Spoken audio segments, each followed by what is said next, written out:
Hello everyone. I've been at church today, and we have spoken about John 17 and John 18, but I don't want to talk about that because I can't remember the meaning of the chapter anymore. But a couple of weeks ago, we have spoken about Luke and the forgotten son, and I want to read that one with you, and I am gonna read that one with you, and then we'll see. So be right back. So I'm gonna search for it, and then I'm gonna read it. Now the tax collectors and sinners were all gathering around to hear him, but the Pharisees and the teachers of the law muttered, "This man welcomes sinners and eats with them." Then Jesus told them this parable. "Suppose one of you has 100 sheep and loses one of them. Does he not leave the 99 in the open country and goes after the lost one until he finds it?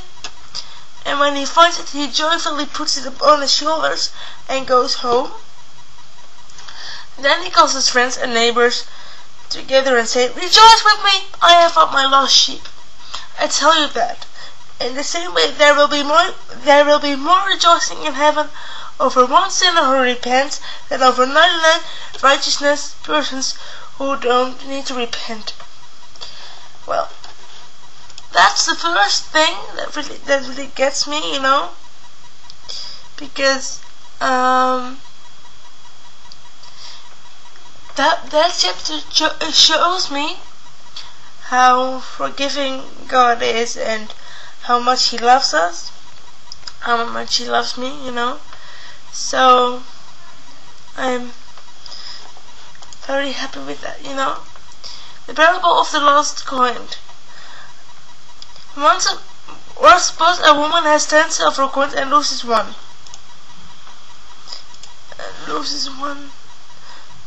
Does she not light a lamp, sweep the house, and search carefully until she finds it?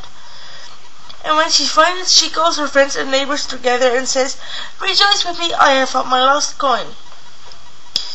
So that's also something that Jesus looks for you until He finds you, and that's amazing, So no matter what you do, Jesus will always look for you, and we don't deserve that, but still He does that. Isn't that amazing? I think so. So I will continue. Jesus continued, "There was a man who had 2 sons. The younger one said to his father, 'Father, give me my share of estate.' So he divided his property between them. Not long after that, the son got all together, and he had set off for a distant country, and there squandered his wealth in wild living. Maybe sex, drugs, and hookers, I don't know.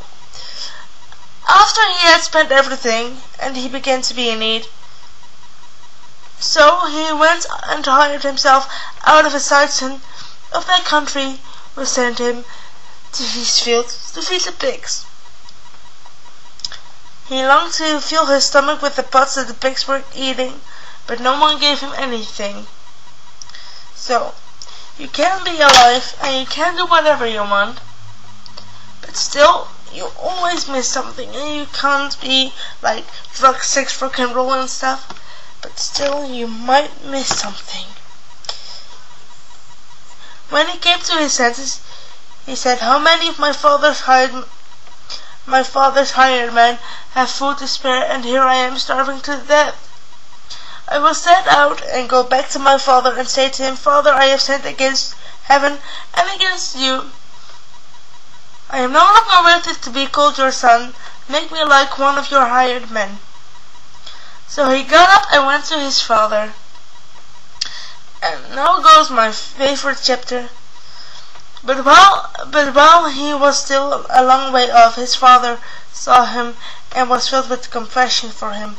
He ran to his son and threw his arms around him and kissed him. Well, that's the part that I really like, because here God shows that even if you don't want to be with any of him, and you have made 100 mistakes, he always waits for you to come back, and he still loves you, and that's why I love this chapter. The son said to his father, "Father, I have sinned against heaven and against you. I am no longer worthy to be called your son." But the father said to his servants, "Quick, bring the best robe and put it on him. Put a ring on his finger," that was important in that time, "and sandals on his feet. Bring the fattened calf and kill it. Let's have a feast and celebrate. For the son of mine was dead, and now he's alive again. He was lost, and now he's found." And now they began to celebrate. Now, you can be found again if you have power in Jesus, and everything will be okay if God makes it okay.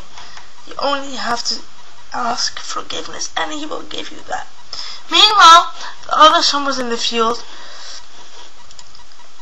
When he came near to the house, he heard music and dancing. So he called one of his servants and asked him what was going on. "Your brother has come," he replied, "and your father has killed the fattened calf because he has him back safe and sound." The older brother became angry and refused to go in. So his father went out and pleaded with him.